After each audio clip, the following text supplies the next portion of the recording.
Hello students, welcome to Affairs Cloud. My name is Vikas. So friends, we have an application by the name Careers Cloud which you can go and download through the Play Store. And once you have downloaded, you can log in with your Gmail ID. And why I am suggesting you this application, because this is the one-stop solution for all the current affairs. This is the best of the best application and the platform where you can enhance your learning through help. Here you will be provided with multiple courses. Here you will be provided with multiple options of quizzes, and even you will be provided current affairs on daily basis. PDFs and quizzes will be provided to you on daily basis, both in Hindi as well as English. Here you will be provided current affairs with weekly basis and monthly basis also. Here remember, once you have done watching our video, then you can log in through this application, take out the PDF, read that PDF and go through the quizzes. That will enhance your preparation. Same you have to do for weekly and same you have to do for the monthly also. In monthly you will be provided with the top 100 important questions PDF and video also, that will enhance your learning, and it will be a very beneficial and important video for the revision perspective. And not just this friends, apart from this we also provide you banking and economic questions. We provide you state current affairs such as of Uttarakhand, UP, Tripura, Telangana, and many more. Not just this, apart from this we also provide you topic wise current affairs, and the topics that we are providing you are really important. These topics are such as national affairs, international affairs, important days, sports, defense, science and technology, apps and web portals, obituary. These are the important topics that are being asked in various exams across India. So these are the topics that are must and should be covered and will be beneficial for the preparation of the students. Hello everyone. तो आज की video में हम 19 दिसंबर के important current affairs discuss करेंगे। काफ़ी helpful session रहेगा आप सभी के लिए, तो एंड तक बने रहिएगा। चलिए स्टार्ट करें। सबसे पहले हम कुछ कैबिनेट अप्रूवल्स देखते हैं। यूनियन कैबिनेट चेयर की जाती है प्राइम मिनिस्टर नरेंद्र मोदी के द्वारा, राइट। एंड यहाँ पे अगर कुछ अप्रूवल देखें तो सबसे पहले हम बात करेंगे सूरत एयरपोर्ट की, राइट। सूरत एयरपोर्ट को भी इंटरनेशनल एयरपोर्ट का खिताब दे दिया गया, राइट। सूरत एयरपोर्ट है कहाँ पर? ये गुजरात में है। सेकंड याद रखेंगे, अभी रिसेंटली एक एमओयू साइन किया गया बिटवीन इंडिया एंड टंजानिया, और ये जो एमओयू था ना, बेसिकली क्या था कि जो डिजिटल सॉल्यूशंस है ना वो शेयर किए जा सकें एक दूसरे के साथ, ताकि इंडिया शेयर कर सके टंजानिया के साथ। थर्ड याद रखेंगे, अभी इंडिया ने एक एमओयू साइन किया किसके साथ? With Saudi Arabia. और ये जो एमओयू साइन किया गया था ना, बेसिकली इलेक्ट्रॉनिक मैन्युफैक्चरिंग के लिए था। किस लिए था? इलेक्ट्रॉनिक मैन्युफैक्चरिंग को बढ़ावा देने के लिए था। चौथा याद रखेंगे, एक एमओयू साइन हुआ इंडिया एंड यूएसए के बीच में, ताकि जो इनोवेशन इकोसिस्टम है ना उसको बढ़ावा दिया जा सके, इनोवेशन इकोसिस्टम को बढ़ावा देने के लिए। और पांचवा याद रखेंगे, इंडिया एंड इटली, इन दोनों के बीच में एक एमओयू साइन हुआ ताकि जो इंडस्ट्रियल प्रॉपर्टी राइट्स हैं उनको बढ़ावा दिया जा सके, राइट। उस पर वर्क किया जा सके, इंडस्ट्रियल प्रॉपर्टी राइट्स। तो याद रखेंगे ये 5 एमओयूज या फिर ये 5 न्यूज़ अंडर दिस। नेक्स्ट आ जाते हैं एनएसडीसी। इन्होंने कभी एमओयू साइन किया किस कंट्री के साथ? ताकि जो राइट्स हैं स्किल्ड लेबर्स के उनको प्रोटेक्ट किया जा सके। हम जानते हैं इंडिया में काफ़ी लेबर्स की डिमांड रहती है, राइट। एंड इंडिया के चीप लेबर होने की वजह से ग्लोबली हम लेबर्स को दूसरी कंट्रीज़ में भी भेजते हैं, specially in the Gulf region. तो यहीं पे याद रखेंगे, सऊदी अरेबिया के साथ अभी रिसेंटली एनएसडीसी ने एक एमओयू साइन किया ताकि जो स्किल्ड लेबर्स हम इंडिया से सऊदी अरेबिया भेज रहे हैं उनके राइट्स को प्रोटेक्ट किया जा सके, right. NSDC ministry of skill development and entrepreneurship के अंडर आ जाती है। एंड यहीं पे याद रखेंगे, सऊदी गवर्नमेंट ने एक और इनिशिएटिव लिया कि यहाँ पर जो वर्कर्स सऊदी अरेबिया में वर्क कर रहे हैं उनको यहाँ पे एक वेज प्रोटेक्शन सिस्टम के अंडर लाया जाएगा, वेज प्रोटेक्शन सिस्टम के अंडर लाया जाएगा। एंड उनके पास फ्रीडम होगी of mobility will be offer to the Indian labourers. NSDC की अगर मैं बात करूं, यहाँ पे चीफ एग्जीक्यूटिव ऑफिसर कौन रहेंगे? वेद मानी तिवारी जी, हेडक्वार्टर न्यू दिल्ली में रहेगा, राइट। तो आप यहाँ पे देख सकते हैं NSDC under the ministry of skill development and entrepreneurship. इन्होंने एक एमओयू साइन किया गवर्नमेंट ऑफ सऊदी अरेबिया के साथ ताकि जो राइट्स हैं स्किल्ड लेबर्स के फ्रॉम इंडिया उनको प्रोटेक्ट किया जा सके। नेक्स्ट, किस कंट्री ने होस्ट किया COP28 को? राइट, कॉन्फ्रेंस ऑफ पार्टीज 28 ये कहाँ पर हुआ था? ये हुआ आपका दुबई यूएई में। 30 नवंबर से लेके 12 दिसंबर तक ये आपका इवेंट चला, राइट। यहाँ पे प्राइम मिनिस्टर नरेंद्र मोदी ने पार्टिसिपेट किया था। एंड इसकी एक थीम याद रखेंगे जो इंपॉर्टेंट रहेगी, पूछा जा सकता है कि COP28 किस थीम पे हुआ था? तो transforming climate finance. I repeat, transforming climate finance, ये आपकी थीम याद रखनी है आपको, जो आपकी थी COP28 की दुबई की। फिर यहीं पे याद रखेंगे पहली चीज़ IREDA, ये एक mini Ratna category 1 public sector undertaking है, राइट। और इन्होंने अपना एक रिटेल डिवीजन लॉन्च किया। दूसरा याद रखेंगे CDRI क्या है? Coalition for disaster resilient infrastructure. इनके द्वारा गिरी लॉन्च किया गया। गिरी क्या है? Global infrastructure risk model and resilience index. I repeat, GIRI क्या है? Global infrastructure risk model and resilience index. ये भी लॉन्च किया गया। ये COP28 की साइडलाइंस पे ही ये सारी चीज़ें की जा रही हैं, राइट। और तीसरी चीज़ एशियन डेवलपमेंट बैंक, इनके द्वारा एक nature solution finance hub setup किया गया in Asia and Pacific region, और यहाँ पे $2 बिलियन की इन्वेस्टमेंट करने की यहाँ पे बात की गई, राइट। मूविंग ऑन, किस ऑर्गेनाइजेशन ने अभी हाइक कर दिया ग्रेचुइटी लिमिट को? ग्रेचुइटी, अब ये ग्रेचुइटी क्या होता है? ग्रेचुइटी देखो बेसिकली दो तरीके की होती है, एक होती है डेथ ग्रेचुइटी और एक होती है रिटायरमेंट ग्रेचुइटी। डेथ ग्रेचुइटी होती है जब आपकी डेथ हो जाती है एंड आप कहीं पे काम कर रहे हैं तो वो कंपनी आपको कुछ पैसा देती है आपकी फैमिली को एज अ जेस्चर कि आपने उस कंपनी में काम किया उसके लिए, राइट। रिटायरमेंट ग्रेचुइटी क्या होती है? जब आप रिटायर होते हैं तो कंपनी के द्वारा एक कुछ अमाउंट ऑफ मनी प्रोवाइड किया जाता है कि आपने जो इतने टाइम सर्विस दी उस कंपनी को उसके रिटर्न में। स्पेसिफिकली ये गवर्नमेंट एम्प्लॉयज़ के लिए होता है कि गवर्नमेंट एम्प्लॉयज़ को मिलती है डेथ ग्रेचुइटी भी और आपकी रिटायरमेंट ग्रेचुइटी भी। तो अभी यहाँ पर किस ऑर्गेनाइजेशन ने जो ग्रेचुइटी है उसको हाइक कर दिया है? पहले 3 लाख रुपए थी, अब उसको 5 लाख रुपए कर दिया है फॉर द एजेंट्स। तो कौन सी ऑर्गेनाइजेशन है? वो है LIC के द्वारा ये स्टेप लिया गया, जहां पर उन्होंने जो ग्रेचुइटी अमाउंट है उसको बढ़ा के 5 लाख रुपए कर दिया, जो कि पहले 3 लाख रुपए था, ठीक। चलिए next, Indian banks global presence expanded as per the data release by ITBS survey. देखो एक छोटे में समझते हैं इसको। RBI के द्वारा एक डाटा रिलीज किया गया जहां पर हम देख रहे हैं कि जो इंडियन बैंक का प्रेजेंस है ना वो ग्लोबली काफ़ी ज़्यादा बढ़ता जा रहा है। रीज़न बीइंग, एक तो UPI, इंडिया का जो UPI है ग्लोबल मार्केट्स में काफ़ी ज़्यादा एक इम्पैक्ट कर रहा है, राइट। दूसरी कंट्रीज़ में भी हम UPI का यूज़ करना स्टार्ट कर रहे हैं, स्पेशली ऑन एयरपोर्ट्स। तो उससे क्या है कि इंडिया के रुपये की भी वैल्यू बढ़ रही है और इंडियंस इतने ज़्यादा हैं, पूरी दुनिया में हमें इंडियंस देखने को मिलते हैं, तो वो कहीं ना कहीं जो हमारे डोमेस्टिक बैंक्स हो गए, इंडिया के बैंक्स हो गए, तो वो उनका उन पर विश्वास रहता है। जैसे फॉर एग्जाम्पल SBI हो गया, HDFC हो गया, ये कुछ ऐसे बैंक्स हैं जो कि too big to fail consider किए जाते हैं बाय गवर्नमेंट ऑफ इंडिया, ताकि ये इतने बड़े हैं कि ये फेल नहीं हो सकते, राइट। ये स्ट्रेटेजिकली बहुत इंपॉर्टेंट बैंक्स हैं एंड इनकी जो प्रेजेंस है अब वो सिर्फ इंडिया में ही नहीं, हम देख रहे हैं बाहर के देशों में ग्लोबली भी काफ़ी ज़्यादा बढ़ गई है। एंड इससे क्या है कि जो क्योंकि बाहर भी इंडियंस हैं तो वो अपने बैंक्स पर, डोमेस्टिक बैंक्स पर ज़्यादा यकीन करते हैं as compare to that of foreign banks. और यही रीज़न है इंडिया में जो फॉरेन बैंक्स आते हैं वो इतने ज़्यादा वर्क नहीं कर पाते, जबकि जो इंडिया के अपने बैंक्स हैं वो ज़्यादा वर्क करते हैं, राइट। तो बेसिकली इन शॉर्ट टर्म्स ये चीज़ें बोली गई हैं। नेक्स्ट आ जाता है फिर आपका रिलायंस जनरल इंश्योरेंस। इन्होंने इंट्रोड्यूस किया Reliance Health Global insurance policy.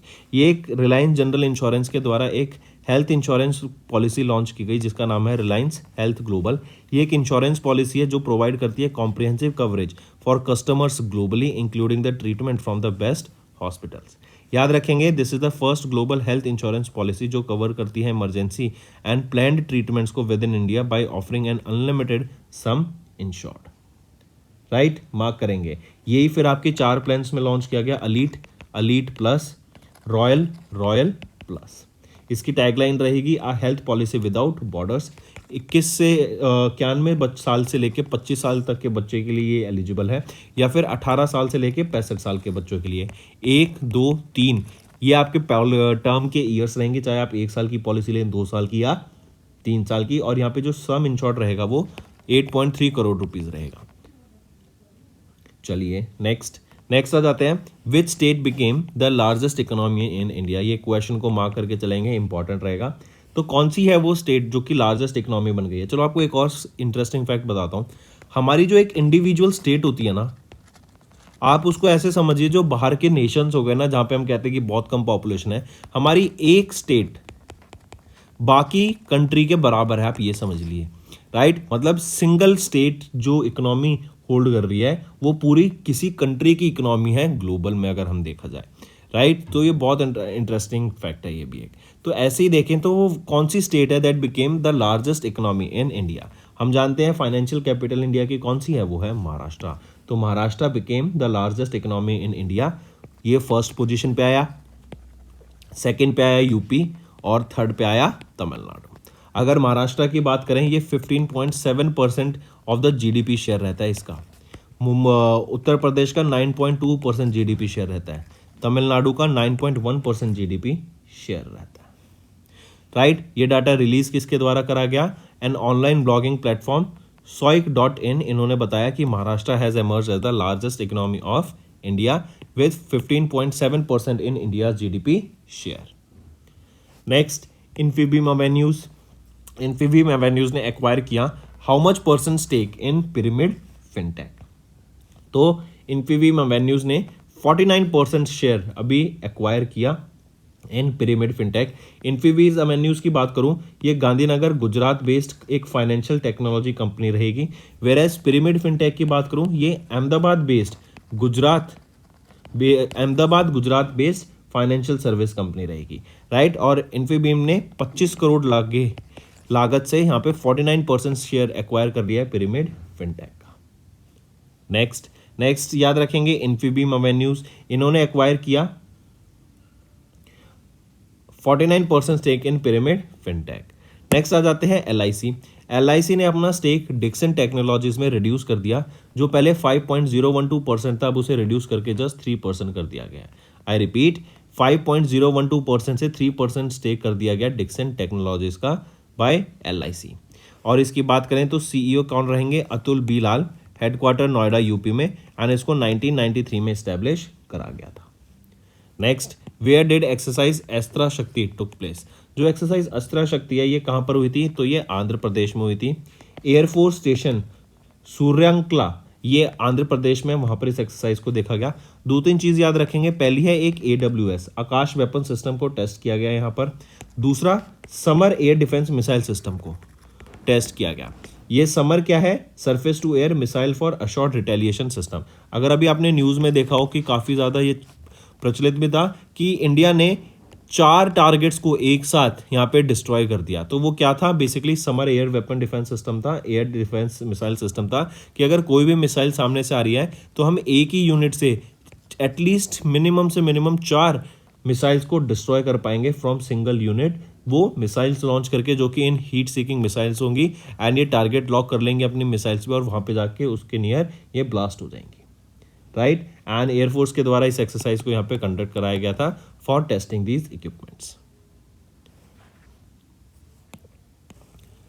Next आ जाते हैं स्पोर्ट्स पर। हरियाणा की मेंस क्रिकेट टीम ने अभी राजस्थान की मेंस क्रिकेट टीम को हरा दिया to win Vijay Hazare trophy 2023-24। Haryana team की ये पहली विक्ट्री रहेगी for Vijay Hazare.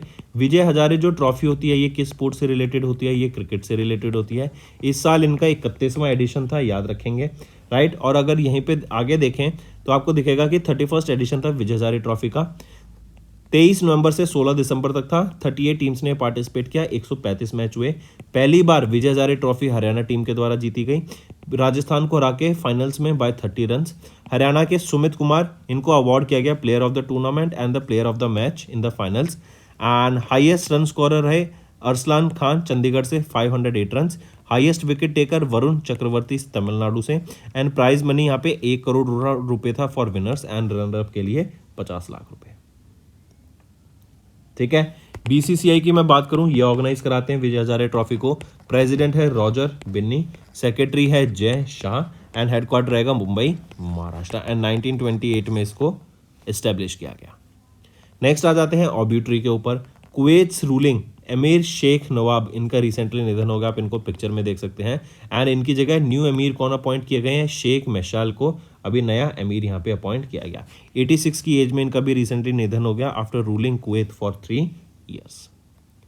Next next है important days, international day to and violence against sex workers कब ऑब्जर्व किया जाता है? 17 दिसंबर को ये डे ऑब्जर्व करते हैं, ताकि जो सेक्स वर्कर्स हैं वर्ल्ड वाइड, उनके खिलाफ जो भी हम हेट क्राइम्स देखते हैं उसको रोकने के लिए एंड उनको प्रॉपर राइट्स उनको दिलाने के लिए ये डे ऑब्जर्व किया जाता है। ठीक है, पहली बार ये डे कब ऑब्जर्व किया गया था? 2003 में। नेक्स्ट आ जाते हैं इंटरनेशनल माइग्रेंट्स डे। 18 दिसंबर को हम ऑब्जर्व करते हैं International Migrants Day to create awareness about the importance of contribution of migrants while the challenges they face. उनको जो जो दिक्कतें आती हैं और क्यों ये माइग्रेशन भी इंपॉर्टेंट है, राइट, लेकिन उसके बाद भी उन्हें क्या क्या दिक्कत आती है उसको ऑनर करने के लिए डे ऑब्जर्व किया जाता। 23वां एडिशन था 18 दिसंबर 2023 को जो हमने ऑब्जर्व किया इंटरनेशनल माइग्रेंट्स डे। इसकी थीम याद रखेंगे, एक्ट टुडे, ये थीम रहेगी इंटरनेशनल माइग्रेंट्स डे की। नेक्स्ट आ जाता है यूएन अरेबिक लैंग्वेज डे। 18 दिसंबर को हम ऑब्जर्व करते हैं UN Arabic Language day annually, right, and जो लैंग्वेज एंड जो cultural diversity of the middle eastern region उसको बढ़ावा देने के लिए डे ऑब्जर्व किया जाता है, right. And 2023 commemoration coincides with the 50th anniversary of proclamation of Arabic as one of the 6th UN official languages. And 2023 की थीम की बात करें, Arabic the language of poetry and arts, ये आपकी theme रहेगी वर्ल्ड अरेबिक लैंग्वेज डे की। Next Minority rights Day. 18 दिसंबर को हम ऑब्जर्व करते हैं to create awareness about the rights of religious minorities. 18 दिसंबर को हम ये डे ऑब्जर्व करते हैं एंड ये 11वां एडिशन था माइनॉरिटी राइट्स डे का। थीम इसकी यहाँ पे याद रखेंगे क्या रहेगी, celebrating diversity and inclusion. And जो first ever minority rights day था इसको कब ऑब्जर्व किया गया था? 18 दिसंबर 2013 में। तो दोस्तों ये तो हो गए हमारे आज के इंपॉर्टेंट करंट अफेयर्स। अब आ जाते हैं क्विक रिवीजन की तरफ। कैबिनेट अप्रूवल्स थे 15 दिसंबर के, वो हम देख ही चुके। एनएसडीसी ने एक एमओयू साइन किया सऊदी गवर्नमेंट के साथ to protect the rights of the skilled labours जो कि इंडिया से गल्फ रीजन में जा रही हैं। यूएई ने होस्ट किया 28 कॉप को, कॉन्फ्रेंस ऑफ पार्टीज को।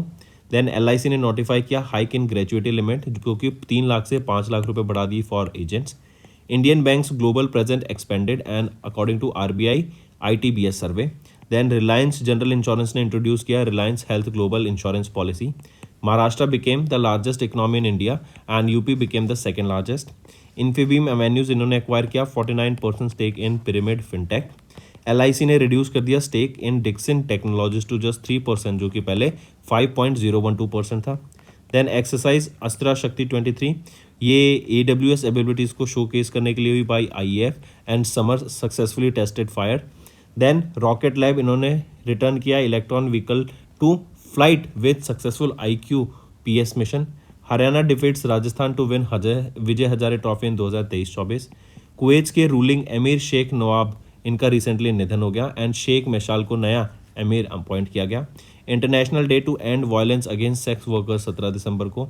इंटरनेशनल माइग्रेंट्स डे 18 दिसंबर। यूएन अरेबिक लैंग्वेज डे 18 दिसंबर एंड माइनॉरिटी राइट्स डे 18 दिसंबर को ऑब्जर्व किया जाता है। तो दोस्तों ये तो हो गए हमारे आज के इंपॉर्टेंट करंट अफेयर्स। अब आ जाते हैं क्विक रिवीजन पर जो कि आपकी लर्निंग में काफ़ी हेल्प करेगा। नेम द कंपनी जिन्होंने रिसेंटली फॉर्म किया एक strategic partnership with Survey of India to create a 3D digital twin mapping program in India. तो एक digital twin mapping program in India के लिए, और बेसिकली इससे क्या होगा, जो सिटीज़ है ना हमारी सिटी की 3D मैपिंग होगी और एक बेटर एनालिसिस हो पाएगा इस 3D मैप से। जो भी हमारे डिसीजन मेकर्स हैं वो एक ज़्यादा अच्छे से एनालाइज कर पाएंगे, डाटा के हिसाब से ज़्यादा अच्छे से डिसीजंस ले पाएंगे। एंड इसीलिए यहाँ पर अभी जेनेसिस इंटरनेशनल ने अभी एक स्ट्रेटेजिक पार्टनरशिप की सर्वे ऑफ इंडिया के साथ टू क्रिएट 3D और 3 dimensional digital twin mapping program in India. ठीक है, मार्क करके चलेंगे। मूविंग ऑन, किस स्टेट के या यूटी के किश्तवर सैफरन को अभी रिसेंटली जीआई टैग मिला? तो कौन सा है? तो ये याद रखेंगे किश्तवर सैफरन, ये जम्मू एंड कश्मीर से है और इसको अभी रिसेंटली जीआई टैग मिला है।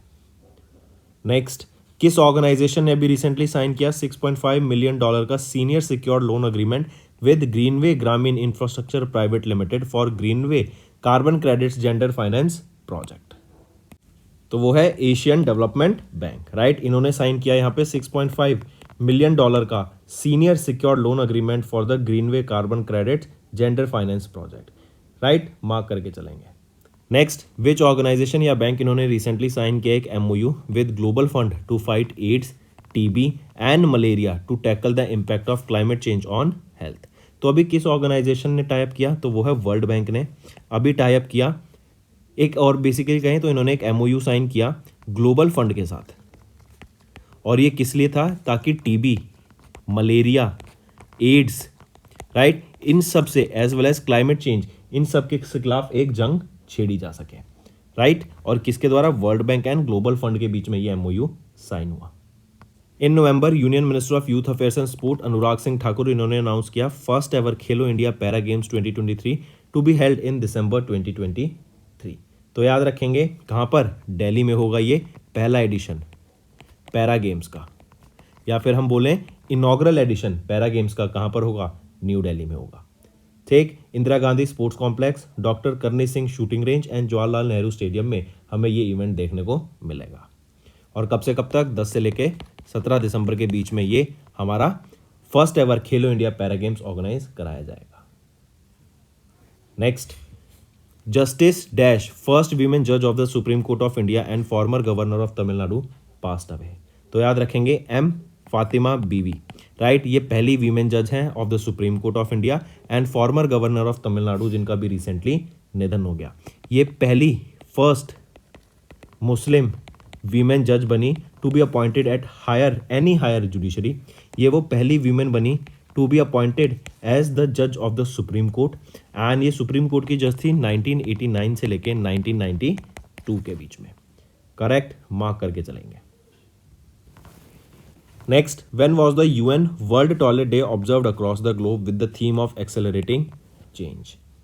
तो क्या रहेगा, 19 नवंबर को हम ऑब्जर्व करते हैं यूएन वर्ल्ड टॉयलेट डे, जो कि ऑब्जर्व किया जाता है 19 नवंबर को अक्रॉस द ग्लोब। और इसकी जो थीम रहेगी, क्या थीम रहेगी, एक्सेलरेटिंग चेंज। यहां पे थीम रहेगी वर्ल्ड टॉयलेट डे की।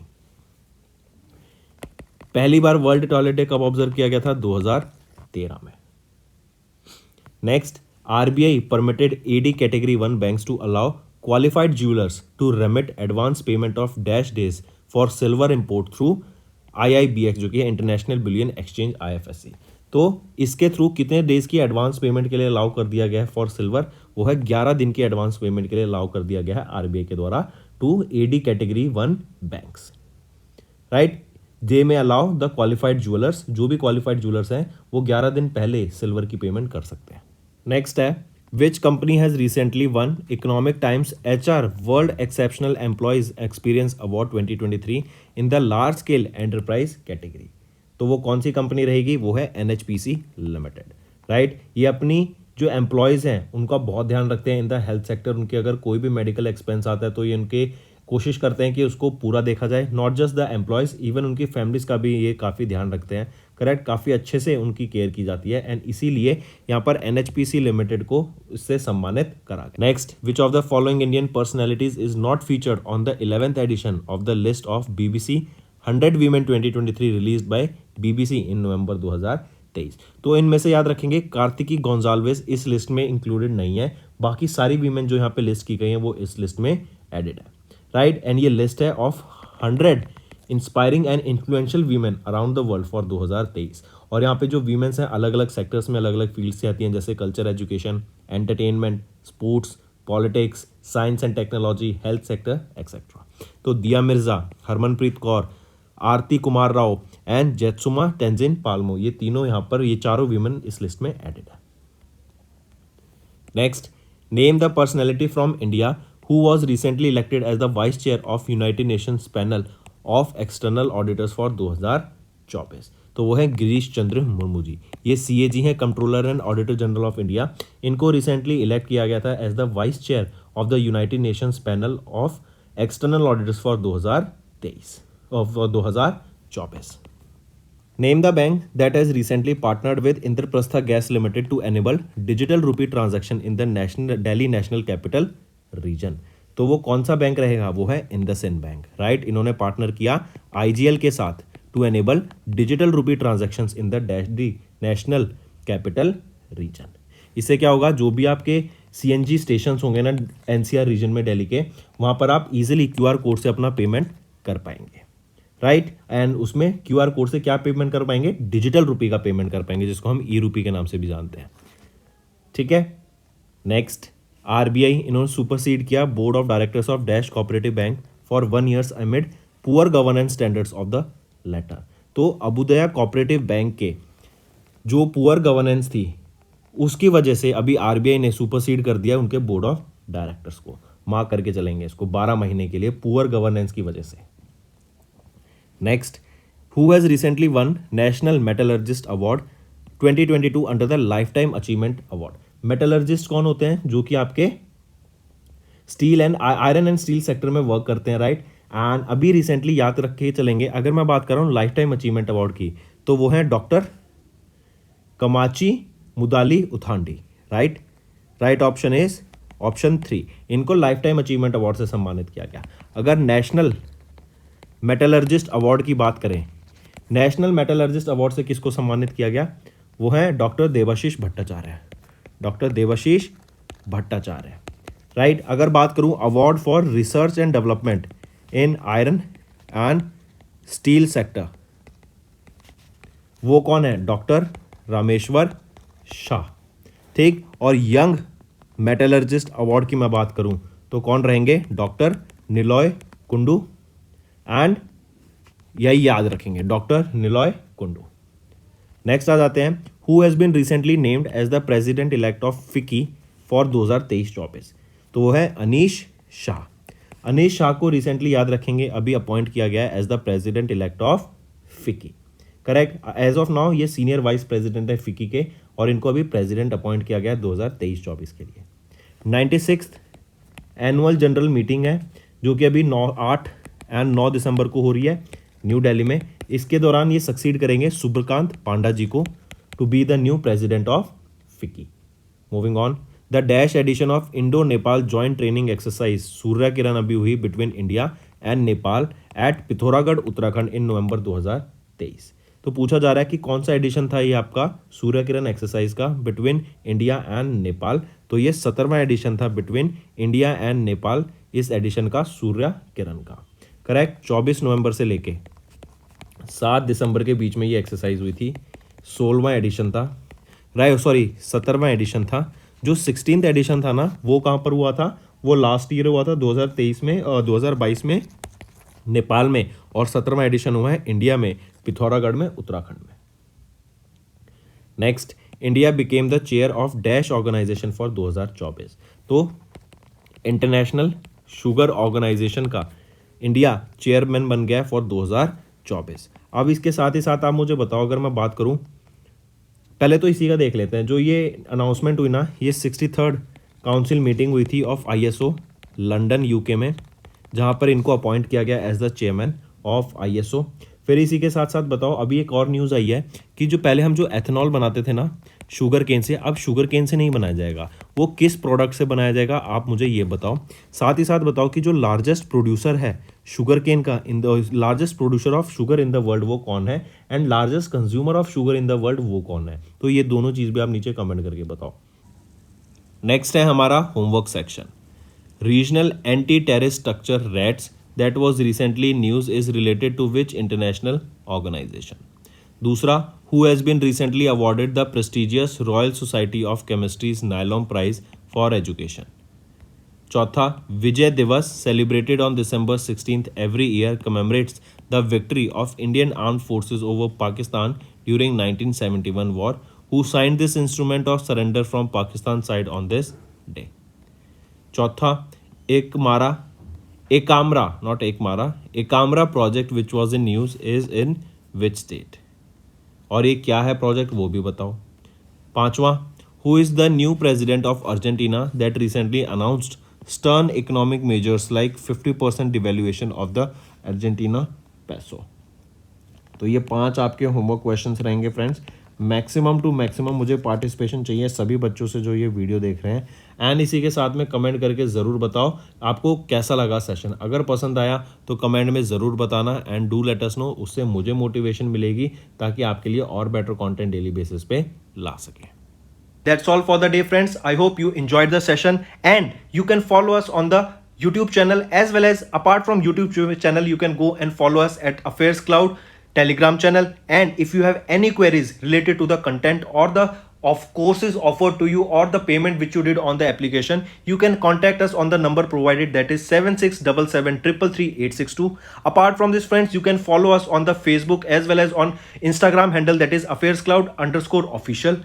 In the end friends, if you use a code that is Vikas10, you will be getting an additional extra 10% discount by using this code Vikas10. Also, if you have any problem regarding the course purchase, any problem regarding to our application, you can contact us on the mobile number, that is 9677333862. And if you want to mail us, you can also mail us on support@affairscloud.com, and I assure you that our representative from us will be contacting you soon and resolving your issue.